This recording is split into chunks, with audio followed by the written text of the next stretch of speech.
परिवारायै सवाहनायै सायुधायै सुशक्तिकायै अष्टाविंशतिवर्णात्मिकायै श्रीमहालक्ष्मीदेव्यै नागवल्लीतत्त्वयुतं सकुङ्कुमगन्धपुष्पाक्षतैरभ्यर्चितं सघृतं सवस्त्रं सशूर्पम् इमं पुष्पं महाहुतिं मोष्यामि नमः स्वाहा।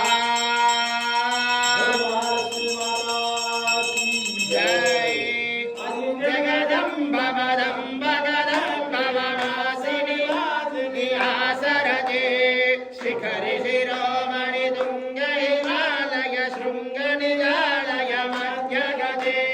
मधु मधुरे मधु कैटभ गंजलि कैटभ भंजि दासरते जय जय हे महिषासुरमर्दिनि रम्यकवर्धिनि शैलसुते हर रम्यकवर्धिनि शैलसुते शिव रम्यकवर्धिनि